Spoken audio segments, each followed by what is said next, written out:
Governor California possesses the nation's supreme poverty level after accounting for living expenses at 23.5%, indicating almost 1 out of 4 residents exists in destitution, although you oversee the 5th biggest global economy.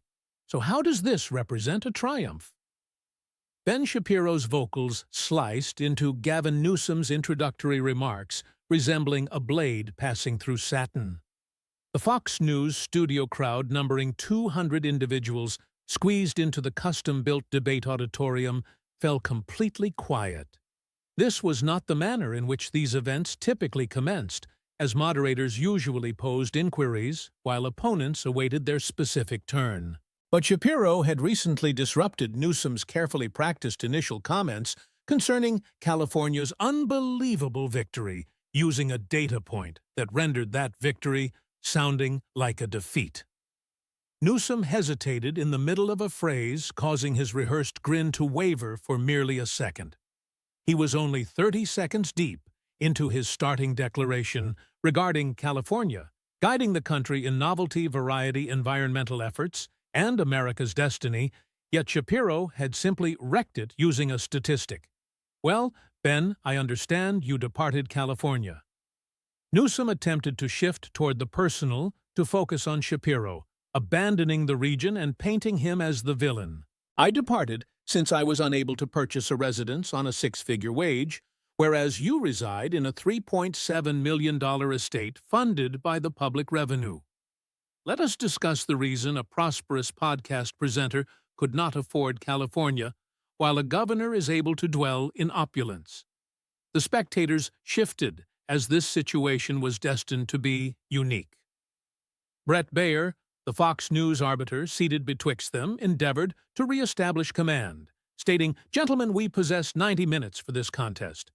Perhaps we ought to let the governor respond to the query." Shapiro spoke without removing his gaze from Newsom, citing the 23.5% destitution level as the country's peak. "You have served as governor for 6 years, and prior to that, you were lieutenant governor and mayor of San Francisco, meaning you have held authority in California for almost 20 years. The poverty level has deteriorated further, so why has this occurred?" Newsom glanced toward Baer for assistance, yet Baer simply stared in return.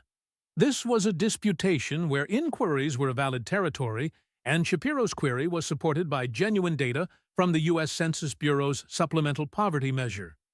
"California possesses the supreme cost of living across the country," Newsom stated, attempting to appear rational. "That is a consequence of our achievement, because individuals' desire to reside here and demand elevates the expenses. But we are striving toward affordability." "You are striving on it by rendering it more severe," Shapiro interjected, noting the median residence value in California is $800,000, while the national mean is $417,000. "Your rules and your zoning ordinances alongside your environmental constraints render it unfeasible to construct shelter.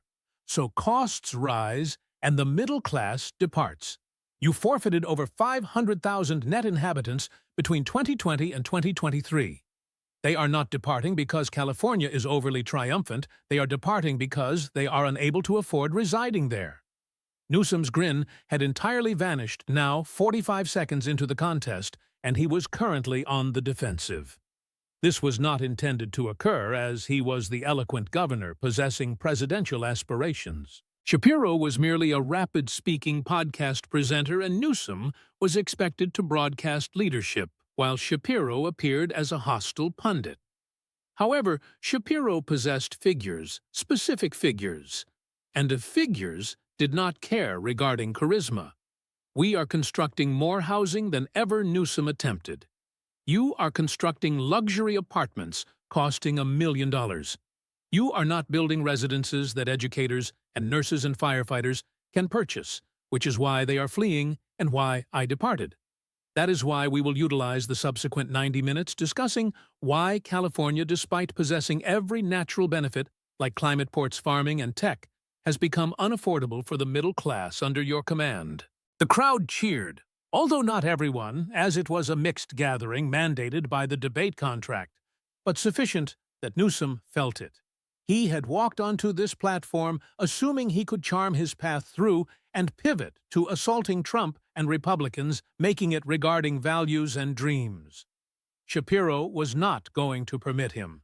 This was destined to be concerning facts, numbers, results, and consequences, and Gavin Newsom was about to find that his history could not survive that inspection.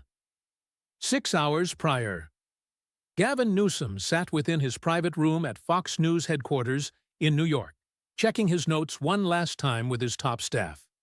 He felt positive and confident. This debate had been in development for 3 months, ever since Shapiro, a former resident who had moved to Florida, had openly dared Newsom to protect California's policies on national TV. Newsom's squad had initially ignored it, thinking you do not debate podcasters when you are a governor with presidential goals, as it is beneath you. But the challenge had gained momentum as other pundits noticed it, and conservative outlets ran with the story, asking if Newsom was scared to defend his history. Eventually, Newsom's political strategists performed the math, concluding that refusing appeared feeble, while accepting and triumphing would cement him as the rational progressive who could manage difficult inquiries. It could appeal to centrists and prove he was prepared for the national arena in 2028. So they agreed with Fox News as the location being the compromise, which was Shapiro's turf, but with a professional moderator and structured rules. 90 minutes with opening remarks, arranged subjects, closing arguments, and a live audience of 200 carefully chosen to remain balanced. Recall the strategy his chief of staff stated reviewing the battle plan once more. Remain tranquil and do not let him rattle you with rapid delivery. Pivot to principles when he enters the details, making it about vision versus negativity. Bring it back to Trump whenever feasible, reminding people that Shapiro backed Trump, meaning this is truly about the nation's future. Newsom nodded, as he had performed hundreds of debates, and this was merely another one. Shapiro could speak quickly and could toss out statistics, but Newsom had spent 6 years as governor and 4 years before that as lieutenant governor. He understood California's policies thoroughly, and he could defend them. And if he mentions the French Laundry, his communications director asked. I apologized at that time, as it was a lapse in judgment during a tough period, so I took responsibility and move on to how we managed the pandemic better than Republican regions. If he mentions your children's private school, that is a private family choice that I do not debate publicly, but I am proud of California's funding in public education, having the highest per-pupil spending in the country. They had practiced all of this, ensuring every potential assault had a ready answer, and every critique had a pivot to Republican shortcomings. Newsom had been coached by the finest, and he was prepared. What he did not realize was that 3 levels down in a conference hall transformed into a command center. Ben Shapiro sat amidst a different variety of preparation. Shapiro had spent 3 months on this, not merely checking talking points, but actually researching. He had employed analysts to gather everything regarding California under Newsom's command, including every policy, every result, every failure, and every instance of hypocrisy. The command center resembled something from a prosecutor's bureau, with whiteboards draped in statistics and binders sorted by subject. Printed diagrams and charts and photos and receipts, actual receipts including the detailed check from Newsom's French Laundry meal that someone had leaked months prior, were present. Let us review the framework one last time, Shapiro said to his crew. He spoke rapidly, as he always did, but with exactness. We possess 90 minutes divided into 6 15-minute segments. I need to dismantle him methodically. His lead analyst brought up the summary on a monitor. Segment 1, opening remarks, and homelessness, hitting him with the $24 billion spent and 42% rise, making him defend the indefensible. Segment 2, middle-class departure, with the $500,000 net loss and the U-Haul costs, making him explain why people are fleeing. Segment 3, business exodus, including Tesla, Oracle, and HP, making him explain why his tax base is departing. Segment 4, crime focusing on Proposition 47, and the retail theft plague, showing the clips of individuals looting shops. Segment 5. Personal hypocrisy involving French laundry private schools and plump jack wineries receiving state perks, making him defend living differently than he governs. Segment 6. The failures covering high-speed rail energy prices and water management, where every major project is over budget and under-delivered. Shapiro checked each section. For every subject, he possessed specific figures, specific instances, and specific conflicts between what Newsom said and what Newsom did. The vital thing is not letting him deflect, Shapiro stated. He is going to attempt to pivot to Trump, to Republican regions, and to values. Every time he does, bring it back to California, to his history, and to results. Do not let him render this theoretical, make it concrete. His producer asked the clear question, what if he possesses good answers? And what if the figures are incorrect? The numbers are not incorrect, as they come from the Census Bureau and from California's own budget papers and from academic reviews. And he does not possess good answers, which is why his team attempted to evade this debate for months. His history is indefensible. I just have to ensure he cannot conceal it with charm. At 8 p.m. Eastern, the lights illuminated the Fox News debate platform. Bret Baier sat in the middle. Gavin Newsom to his right, wearing a flawlessly tailored navy suit, with immaculate hair looking every bit the future president he envisioned himself to be. Ben Shapiro, to his left, appeared more relaxed in trousers and a button-down shirt, without a tie, having a pile of folders before him that appeared threatening. "Good evening," Baier commenced. "Welcome to this exclusive Fox News debate titled The California Clash. We are present to discuss California's policies, difficulties, and destiny. Governor Newsom, you possess 2 minutes for an opening declaration." Newsom smiled into the lens, appearing warm, confident, and presidential. "Thank you, Bret, and thank you to Fox News for presenting this significant discussion. I am proud to be here to debate California's history of victory. Under my command, California has guided the nation in economic expansion. We are the 5th biggest economy on Earth, and we have generated more employment than any other region. We have led on climate action, battling the fossil fuel business, and investing in clean power. We have safeguarded reproductive rights, and we have stood up for immigrant households. We have demonstrated that progressive principles and economic victory go hand in hand." He was finding his tempo now, as this was the address he had rehearsed. "Now I realize my opponent tonight departed California. He decided our region was not for him, and that is his right. But millions of people select California every single day. They select our innovation, our diversity, our values, and our future.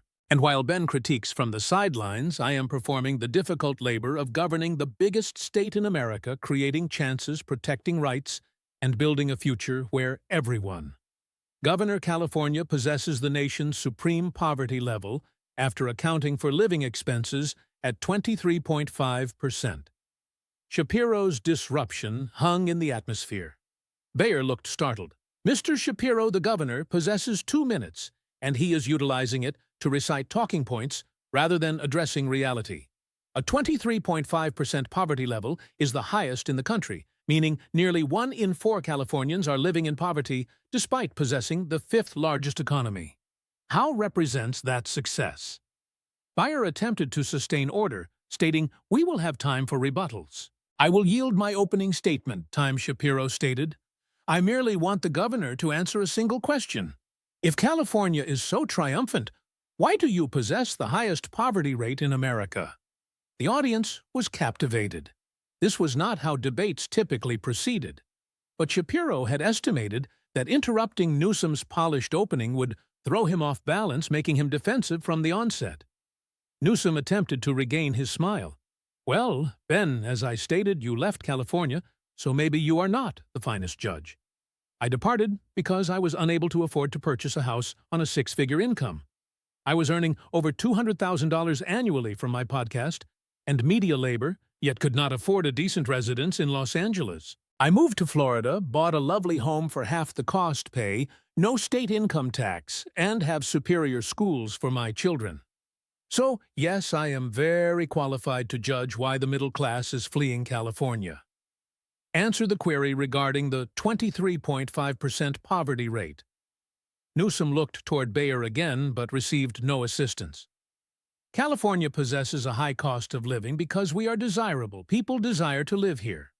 If people desire to live there, why did you lose over 500,000 net residents in 3 years? That is 500,000 more individuals leaving than arriving, representing a net loss. Those are not individuals who want to live in California.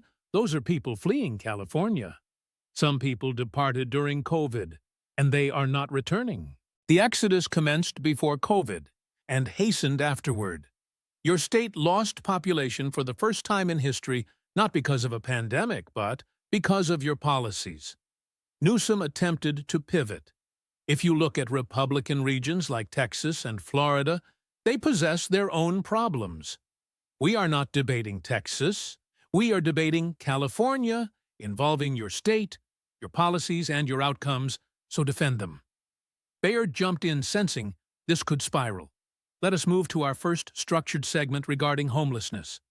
Governor Newsom, California, has spent roughly $24 billion on homelessness since you took office. The homeless population has increased by 42% in that duration, so what is your response? Newsom took a breath, returning to prepared territory.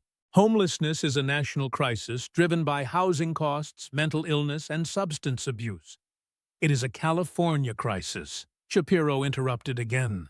You possess 30% of America's homeless population, with only 12% of the general population. This is not a national problem. This is your problem, and you have spent $24 billion making it worse. Shapiro pulled out a chart and showed it to the lens. This is California's homeless population from 2019 to 2024, starting at 151,000, and now it is 181,000. That is a 42% increase while you spent $24 billion. That is about $133,000 per homeless individual, meaning you could have bought each of them a house in most of America for that sum.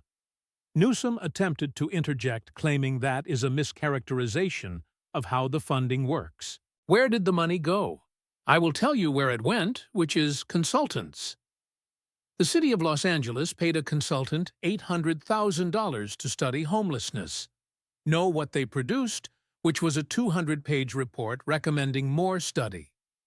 San Francisco spent $60,000 per tent for safe sleeping sites. You can buy a small house in many states for $60,000, yet your state spent it on a tent. Shapiro was speaking rapidly now, not giving Newsom space to respond. You built supportive housing units at an average cost of $750,000 per unit, while the national average is $150,000. You spent 5 times the national average. That is not a housing crisis, that is a corruption crisis. That is consultants and contractors robbing taxpayers while homeless people die on the streets. The audience was completely silent. Some were nodding while others looked shocked at the figures. Newsom attempted to regain control, stating, "Building in California is expensive because of land costs. Then change your zoning laws. Change your environmental review process that takes 7 years to approve a project. Change your regulations that make it impossible to build. You control all of this. You possess supermajorities in the legislature, meaning you could fix it tomorrow, but you will not, because your environmental lobby will not let you. Your unions will not let you, and your consultants are making too much money from the current system." Shapiro pulled out photos, actual photos of homeless encampments in Venice Beach, in San Francisco, and in Oakland. This is what $24 billion purchased, which are tent cities that look like third-world countries. People are dying from disease and drug overdoses in broad daylight. Is this success? Newsom's face was flushed now, claiming, "You are cherry-picking the worst examples." These are not cherry-picked. This is Venice Beach, one of the most expensive zip codes in America. This is the Tenderloin in San Francisco, where people step over human feces on their way to work. This is Oakland, where homeless encampments stretch for blocks. You have been governor for 6 years, and this got worse under your leadership. Bayer attempted to moderate, asking Governor Newsom, "How do you respond to the cost per unit criticism?" Newsom took a breath and tried to sound reasonable, claiming building supportive housing requires more than just construction, as it includes services, mental health treatment, and substance abuse counseling. Then itemize it, Shapiro demanded. Show me the breakdown. $750,000 per unit. Where does that money go and what services cost $600,000 per person? Newsom did not possess an itemized breakdown, because if he did, it would show how much went to administrative costs, consultant fees, union wages inflated by project labor agreements, environmental review costs, and permit fees. It would prove Shapiro's corruption argument. These are complex projects. Complexity is an excuse for failure. Other states build homeless housing for a fraction of the cost. Other cities have reduced homelessness. You have increased it while spending more than anyone. That is not complexity, that is incompetence. The first segment ended with Newsom unable to defend the homelessness spending. Bayer moved to a commercial break. In the green room, Newsom's team was in crisis mode. "He is not letting you talk," his chief of staff said. "You need to demand equal time. He is just throwing numbers. The numbers are real. We need to pivot to make it about compassion versus cruelty and make it about values." But when they came back from commercial, Shapiro had more numbers ready. "Next segment, California's population loss," Bayer said. "Mr. Shapiro, you mentioned this earlier, so expand on it." Shapiro pulled out a U-Haul price sheet, which was an actual printout from U-Haul's website. "This is from last week, where I checked rental rates for moving trucks from Los Angeles to Austin, Texas. $2,500 for a one-way truck rental. Austin to Los Angeles is $500 for the same truck and same distance. Why is it 5 times more expensive to leave California than to move there?" He let the question hang. The audience could figure it out, because 5 times more people are leaving than arriving. U-Haul prices are set by supply and demand. There is massive demand for trucks leaving California and almost no demand for trucks going there. That is the market telling you that people are fleeing your state. Newsom tried to look unconcerned, stating some people relocate for various reasons. 500,000 people net loss in 3 years. These are not random relocations. This is an exodus. And I can tell you exactly who is leaving. The middle class. Teachers making $65,000 a year who cannot afford rent. Nurses who cannot buy homes. Firefighters who commute 2 hours because they cannot afford to live in the communities they serve. The middle class is being destroyed by your policies. Shapiro pulled out more statistics. Median home price in California is $800,000, while in Texas it is $350,000 for the same size house. Your policy's zoning restrictions, environmental regulations, and permit fees make housing artificially expensive, so the middle class leaves. Your gas prices are $5.50 per gallon, while the national average is $3.40. Your gas taxes and regulations add over $2 per gallon, meaning working families cannot afford to drive to work. Your state income tax is up to 13.3%, while Texas is 0, Florida is 0, Tennessee is 0, and Nevada is 0. You tax the middle class into poverty, then wonder why they leave. Newsom tried to interrupt, claiming, "But we have better schools. You rank 40th in education outcomes. You rank 40th. You spend $17,000 per student, which is the highest in the nation, and rank 40th in results. Texas spends $12,000 and ranks 28th. You spend more and get worse results." The audience gasped at that. Shapiro had the education statistics ready, highlighted in a binder he pulled out. National Assessment of Educational Progress scores show 4th grade reading in California ranks 37th. 8th grade math in California ranks 39th. Your schools are failing, and you know it. That is why you send your 4 kids to private school. Newsom's jaw tightened. My children's education is not a topic for debate. It is completely relevant. You send your kids to Sacramento Country Day School, costing $30,000 per year per child for elite private education. But you oppose school choice that would let poor families send their kids to better schools. Why do you get to choose, but they do not? That is a personal family decision. Exactly, it is a personal decision, and it should be a personal decision for everyone. But you keep Black and Hispanic kids trapped in failing public schools while your kids get elite education. You will not even send your kids to the public schools you claim are adequate. If you do not trust them for your children, why should poor families trust them for theirs? This hit hard. The hypocrisy was undeniable. Newsom sent his kids to private school while opposing school choice. The audience could see it. I believe in strengthening public education. Then send your kids there. Put them in Oakland public schools that rank in the bottom 10% nationally, or Sacramento public schools. Prove that you believe in the system you force everyone else to use. Newsom had no response to that, because he would never send his kids to those schools. They were not good enough, and everyone watching knew it. Shapiro pressed the advantage. This is the pattern with you. You live differently than you govern. You tell Californians to make sacrifices you will not make to accept schools, you will not accept to pay taxes you avoid, and to follow rules you break. Let me ask the audience. Shapiro turned to face the crowd. How many of you used to live in California? About 30 hands went up, representing 15% of the audience. Keep your hands up. How many of you left because it was too expensive? All 30 hands stayed up. How many of you are better off now than you were in California? All 30 hands stayed up. Shapiro turned back to Newsom.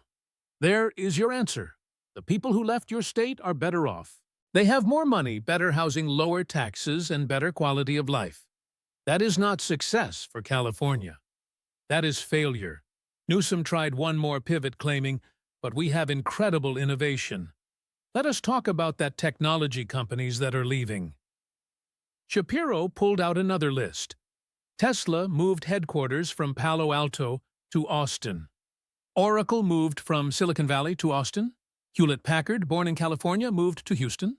Charles Schwab went from San Francisco to Texas. CBRE Group moved from Los Angeles to Dallas.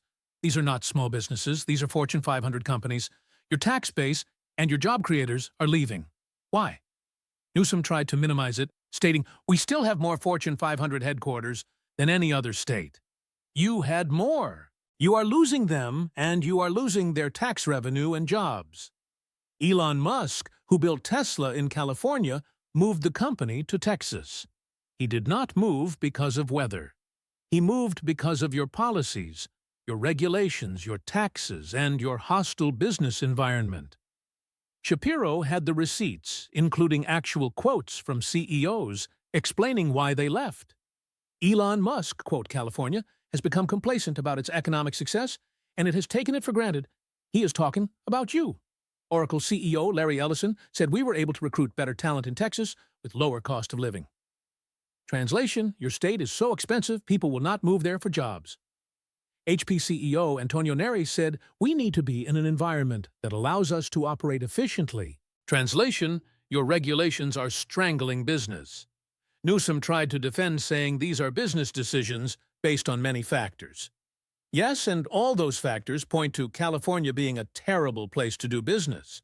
High taxes, extreme regulations, expensive energy labor laws that make hiring difficult, and a legal environment that encourages frivolous lawsuits. You have created a hostile environment for business, and you wonder why they leave.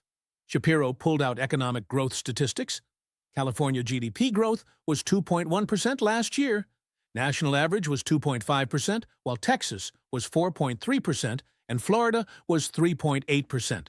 You are growing slower than the national average, despite having every natural advantage.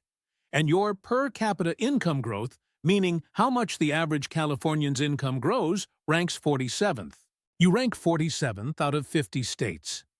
You are one of the worst states in America for income growth. The audience was stunned. California, the success story, ranked 47th in income growth. Newsom tried to explain, saying, we have higher baseline income. So you are stagnant. People in California are not getting richer. They are getting poorer relative to the cost of living, which brings us back to the poverty rate. Bayer jumped in, stating, we need to move to our next segment, crime and public safety. Governor Newsom. Proposition 47 made theft under $950 a misdemeanor. Critics say this led to a retail theft epidemic. So what is your response? Newsom looked relieved to have a different topic. Proposition 47 was passed by voters, not by me, and crime statistics show that overall crime is down. Because stores stopped reporting. Shapiro was ready for this. When district attorneys will not prosecute, why would stores waste time reporting theft? Let me show the audience what your policies created. He signaled to the control room, and a video played on the monitors. Security camera footage of people walking into stores, filling garbage bags with merchandise, and walking out. Security guards standing by, doing nothing. Multiple clips from different stores and different cities showed the same pattern. That is San Francisco. That is Los Angeles. That is your policy. Theft under $950 is effectively legal, so people steal with impunity. Organized retail theft has become a business model. More footage showed people with shopping carts full of stolen goods walking out of Target, out of Walgreens, and out of CVS with nobody stopping them. Walgreens closed 17 stores in San Francisco because they could not operate with this level of theft. CVS closed 12. Target had to lock up basic items. Deodorant in locked cases, toothpaste shampoo. In one of the richest cities in America, you have to ask a clerk to unlock a case to buy deodorant. That is not a functioning society. The audience was watching the videos in stunned silence. Some were shaking their heads. This is what progressive prosecution looks like. Your district attorneys appointed by officials you support will not prosecute these crimes. San Francisco DA Chesa Boudin was so bad that liberal San Francisco recalled him and voted him out in a special election. That is how bad it got. Newsom tried to push back, claiming public safety is a priority. Then why are stores closing? Why are people fleeing San Francisco and Oakland? Why is Union Square, once the shopping destination of the West Coast, now half empty? Because stores cannot operate there. Shapiro had the statistics ready. Retail square footage in San Francisco is down 32% since 2019. Stores are leaving because they cannot stay in business when theft is legal. And you know who that hurts. Poor neighborhoods. Stores close in their communities, so they have to travel farther to buy basic goods. Your progressive policies hurt the people you claim to help. Bayer looked at his notes, saying, "We are entering our 5th segment. Mr. Shapiro, you mentioned the governor's personal conduct earlier, so expand on that." Shapiro's expression hardened, as this was personal for him. November 6th, 2020. Governor, what were you doing that day? Newsom knew exactly where this was going. I do not recall the specific. Let me refresh your memory. You were at French Laundry Restaurant in Napa Valley for a birthday party for Jason Kinney, a lobbyist. 12 people at the dinner indoors, no masks at a restaurant, charging $350 per person. The total bill was over $15,000. Shapiro pulled out the receipt, an actual leaked receipt from the dinner, and showed it to the camera. That same week, you told Californians they could not have Thanksgiving with their families. Restaurants were ordered closed and small businesses were dying. You held daily press conferences, telling people to stay home, wear masks, and avoid gatherings. And you were at a $15,000 dinner with lobbyists. Newsom had apologized for this at the time, but Shapiro was not done. Who was at that dinner? Jason Kinney, lobbyist for the California Medical Association, Dustin Corcoran, CEO of the California Medical Association, other healthcare lobbyists, people who had business before the state. 2 months later, the California Medical Association received a $150 million contract from the state. Was that discussed over your $300 meal? That is implying corruption that does not exist. I am implying that you had lobbyists at an expensive dinner during a lockdown you imposed, and those lobbyists later got massive state contracts. That is called pay to play. That is called hypocrisy. Shapiro pulled out more examples. Your Plump Jack wineries, your family business. During COVID, you designated wineries as essential businesses. They stayed open. Other small businesses were forced to close, but your family's wineries operated. Then your Plump Jack businesses received $2.9 million in PPP loans. You are worth $20 million. You did not need PPP loans yet. You took them anyway, while small businesses that actually needed help could not get them. Those loans went to employees. Those loans went to businesses you own. Businesses that were already designated essential and allowed to operate. Businesses owned by a multimillionaire. While actual small businesses were dying, you were collecting millions in federal aid for your family's companies. The audience was restless. This was not abstract policy. This was personal corruption. Your kids, Shapiro continued.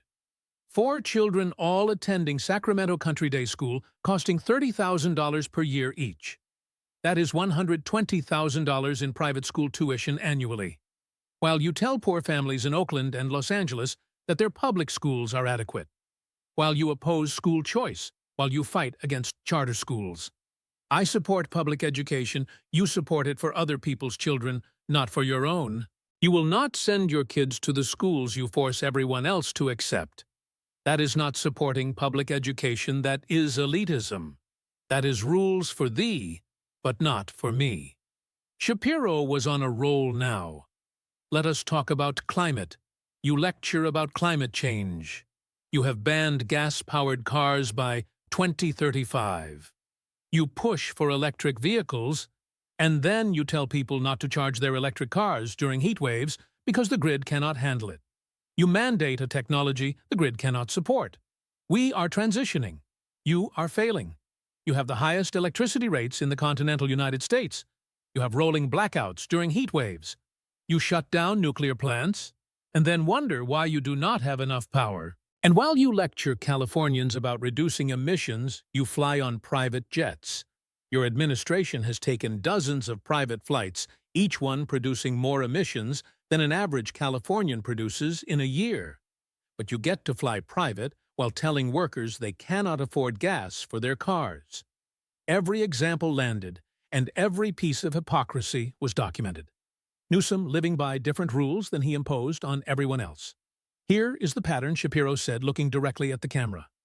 Gavin Newsom locks down California, but goes to luxury dinners. He closes small businesses, but keeps his family's wineries open. He opposes school choice, but sends his kids to elite private schools. He lectures about climate while flying private. He taxes the middle class while living in a mansion. He tells people they cannot afford housing while he owns multiple properties. He is the embodiment of progressive hypocrisy. Rules for thee, but not for me. Newsom was visibly angry now, claiming you are distorting. I am showing receipts. The French laundry bill is real. The private school enrollment is public. The PPP loans are documented. The private jet flights are tracked. These are not distortions. These are facts. Bayer tried to move forward. Final segment before closing statements. Mr. Shapiro, you wanted to discuss California's infrastructure projects. Let us talk about the high-speed rail, Shapiro said, pulling out the thickest binder yet. California high-speed rail approved by voters in 2008. They were told it would cost $33 billion, connect San Francisco to Los Angeles, and be completed by 2020. Here we are in 2025. Governor, how many miles of operational high-speed rail does California have? Newsom knew this was a disaster. We are making progress on the initial segment in the Central Valley. How many operational miles? The project has faced challenges. How many operational miles of track can people ride on today? Silence. 0, Shapiro said. The answer is 0. 15 years after approval, over $20 billion spent, and 0 operational miles. You have built some concrete structures, some overpasses and some bridges, to nowhere, but no functional high-speed rail. He pulled out photos. Concrete pillars standing in empty fields. Incomplete structures and construction sites that looked abandoned. The current cost projection is $128 billion, nearly 4 times the original estimate for a project that has produced nothing. For comparison, China built 25,000 miles of high-speed rail in the same time period. You cannot build 500 miles in California. This is complex engineering. It is not engineering. Japan built bullet trains in the 1960s.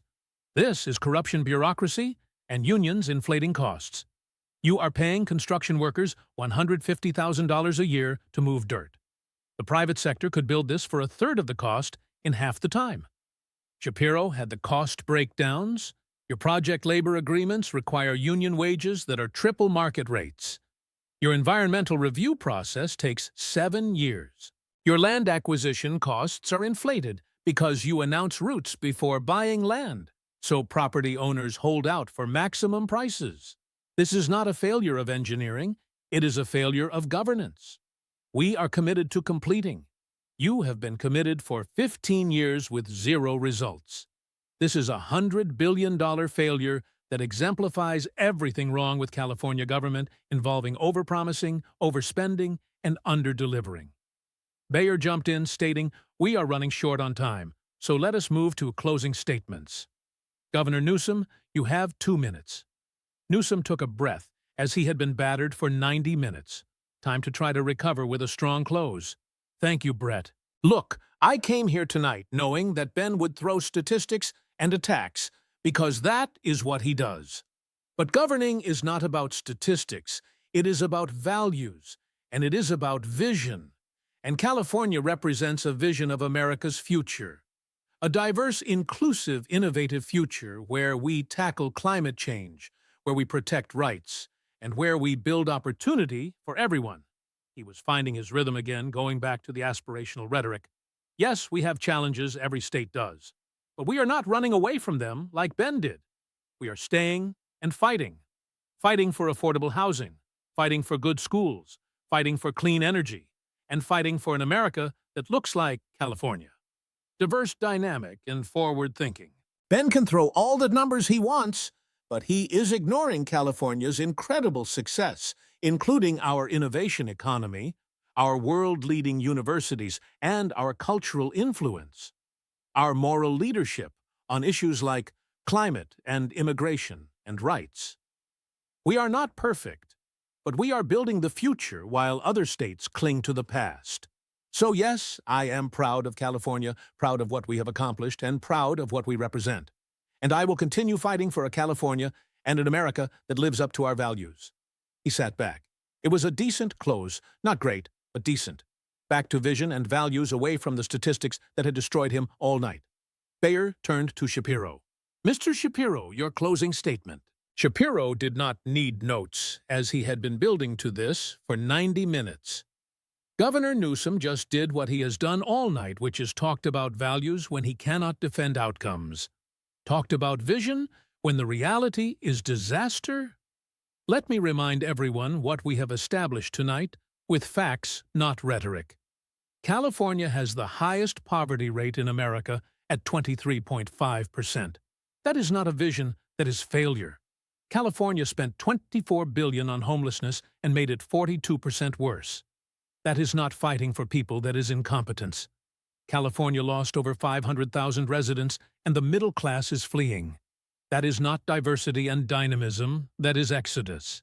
California's schools rank 40th despite highest spending, and your own kids do not attend them. That is not moral leadership, that is hypocrisy. California has organized retail theft because you made it legal, and stores are closing. That is not progress, that is chaos. California spent 15 years and $20 billion on high-speed rail and built 0 operational miles. That is not innovation, that is corruption. Shapiro leaned forward, speaking directly to the camera. Gavin Newsom represents everything wrong with modern progressivism. He lectures about climate while flying private jets. He lectures about equity while sending his kids to elite schools. He lectures about affordable housing while living in a mansion. He lectures about following rules while breaking them at French Laundry. He spent billions making problems worse while blaming everyone but himself. He says I ran away from California. I did not run away. I escaped. Escaped from a state that taxed me into poverty despite a 6-figure income. Escaped from failing schools, escaped from crime and homelessness and dysfunction. And I am thriving in Florida with better quality of life, more opportunity, lower costs, and safer streets. That is not California's success, that is California's failure. And tonight, Governor Newsom could not defend it because his record is indefensible. His policies are disasters, and his hypocrisy is undeniable. California does not have a revenue problem, it has the highest taxes in America. California has a leadership problem. And that problem is standing right next to me, pretending that failure is success, that exodus is desirable, and that dysfunction is vision. Californians deserve better. Americans deserve better. And tonight, we have seen exactly why Gavin Newsom's presidential ambitions are a joke. Because if you cannot run California without destroying it, you have no business running America. Shapiro sat back. The audience erupted in applause. Not everyone, as the Democrats in the crowd, stayed silent, but enough that it was clear who won this debate. Bayer wrapped up quickly, stating that concludes tonight's debate. Thank you to both participants. The cameras stayed on for another minute as Newsom and Shapiro shook hands perfunctorily. Newsom's smile was forced. He knew he had been destroyed, knew the clips would be everywhere, and knew his 2028 campaign had just been badly damaged. Shapiro knew it too. He had done what he came to do, which was exposed. Newsom's record made him defend the indefensible and proved that charm does not work against facts. As the lights came down, Newsom walked off stage to his team, waiting in the wings. Their faces told him everything. This had been a disaster, and within an hour, the internet would confirm it. The video clips started going viral before Newsom even left the studio. Not partisan editing, just raw footage of the most devastating exchanges. California has the highest poverty rate in America. How is that a success story? Clip 1 got 5 million views in an hour. You spent $24 billion on homelessness and made it 42% worse. Clip 2 got 10 million views. You send your kids to $30,000 private schools while opposing school choice for poor families. Clip 3 got 15 million views. The French laundry exchange, the high-speed rail failure, and the U-Haul rates showing exodus were everywhere.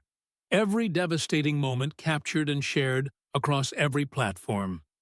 By midnight, Shapiro destroys Newsom was trending #1 on Twitter. Not from conservative accounts pushing an agenda, but from everyone. Liberal journalists watching the debate had to admit it was a bloodbath. I am progressive, and I support Newsom's policies, but he got destroyed tonight because he could not defend the numbers. Shapiro came with receipts while Newsom came with talking points. Facts won. That was not a debate, that was a public execution. Even MSNBC's coverage was brutal. Governor Newsom struggled to defend California's homeless crisis. Ben Shapiro had specific statistics that Newsom could not counter. CNN stated Shapiro repeatedly pressed Newsom on California's poverty rate exodus and failed high-speed rail project. Newsom pivoted to values but could not defend outcomes. The New York Times ran the headline, "In contentious debate, California governor unable to defend record." By the next morning, the full debate had been watched 40 million times on YouTube. The clips had been shared over 100 million times across all platforms. It was the most watched political debate in years. Newsom's team went into crisis mode, scheduled media appearances to do damage control. But every interview was the same. Reporters asked Shapiro's questions. "Governor," he said, "you spent $24 billion on homelessness and it got worse. So what is your response? Governor, can you explain the $750,000 per unit cost for homeless housing? Governor, why do your children attend private school if California's public schools are adequate?" Newsom tried the same pivots he had used in the debate. This is about values. We are building the future, and Republicans want to go backward. None of it worked because Shapiro had framed everything around outcomes, results, and numbers. And Newsom had no good answers. Within a week, his national polling cratered. He had been at 18% for the 2028 Democratic nomination before the debate tied for second place. After the debate, he dropped to 7% behind Kamala Harris, Gretchen Whitmer, Josh Shapiro, and Pete Buttigieg. Donors started getting nervous. Major California donors who had been preparing to back him for 2028 began hedging. Can he defend his record nationally? Because tonight showed he cannot. His approval rating in California dropped from 54% to 42% in 2 weeks. Republicans immediately started using debate clips in campaign ads. Gavin Newsom could not defend California's failures, so why would we give him more power? The California recall movement, always simmering but never successful, gained momentum. They would not get enough signatures to force a recall, but it showed weakness. 3 months after the debate, major companies announced they were leaving California. Each press release mentioned the same issues Shapiro had raised, including high taxes, excessive regulation, cost of living, and dysfunction. We are relocating our headquarters to Austin to provide better opportunities for our employees in a more affordable environment.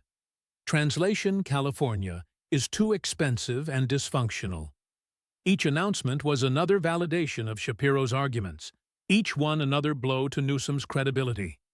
6 months after the debate, Newsom held a press conference, announced he was forming an exploratory committee for 2028. Required procedural step, but everyone knew what it meant. He was running. The press conference was painful to watch. Every question was a variation of Shapiro's debate attacks. Governor, how do you respond to criticism that California's poverty rate undermines your electability? Governor, what is your plan to address the exodus of middle-class families from California? Governor, business leaders cite the issues Ben Shapiro raised in your debate. So how do you win back their confidence? Newsom gave the same answers he had given in the debate concerning vision, values, and future. But they rang hollow now. Everyone had seen that those answers did not work when confronted with facts. A year after the debate, Newsom quietly announced he would not run for president in 2028. The official statement said he wanted to focus on finishing the important work in California. Translation: the debate had destroyed his national viability. Political analysts were blunt. The Shapiro debate ended Newsom's presidential ambitions. He couldn't defend California's record, couldn't explain the failures, couldn't overcome the hypocrisy. That 90-minute debate did more damage than years of opposition research could have done. The debate became legendary in political circles, taught in communications classes at universities as a case study in preparation versus charm. What happens when a polished politician faces someone with detailed facts and will not let them deflect? Conservative media called it the night Gavin Newsom's presidential dreams died. Liberal media called it a masterclass in how not to debate. Everyone agreed Shapiro had destroyed him, not through cheap shots or personal attacks, through relentless, specific, documented facts about Newsom's records that he could not defend. Ben Shapiro's podcast the next day was straightforward. Last night was not about me destroying Gavin Newsom. It was about reality destroying Gavin Newsom. I just forced him to confront it on live television. He is a talented politician with great hair and a great smile, and is great at delivering talking points. But when you actually have to defend policies with facts, charm does not work. Numbers don't care about your rhetoric. California's numbers are a disaster. Highest poverty rate, homeless epidemic, middle-class exodus, business flight, failing schools, retail theft, energy failures, and infrastructure failures. None of that is disputable. Those are facts from government sources. I didn't destroy Newsom. His record destroyed him. I just made him face it. The podcast was downloaded 15 million times. The debate had elevated Shapiro's profile dramatically. He was now one of the most influential conservative voices in America. All from 90 minutes of making a governor defend his record. 5 years later, in 2030, Newsom's term as governor ended. He didn't run for Senate or any other office, just quietly left politics, went back to his family's business interests, and gave occasional speeches for large fees. But his political career was over. The debate had done that. 90 minutes where charm met facts and lost, where vision met outcomes and couldn't survive, where a smooth-talking politician discovered that you can't spin your way past systematic failure. California continued struggling with the same problems. The next governor inherited the homeless crisis, the exodus, and the dysfunction. Some things got better, and some got worse. But Gavin Newsom's legacy was set, not by his policies, not by his vision, by 90 minutes on live television, where Ben Shapiro asked simple questions like, "Why is California failing?" And Gavin Newsom had no good answers. That was the legacy, not the presidential campaign that never happened. Not the transformative leadership that never materialized. Just a debate where facts destroyed rhetoric. And everyone who watched remembered it. The debate that ended a presidential campaign. The 90 minutes that proved charm doesn't beat facts. The night Gavin Newsom learned that if you can't defend your record, you don't deserve higher office. That was the California disaster debate. And it was exactly as advertised.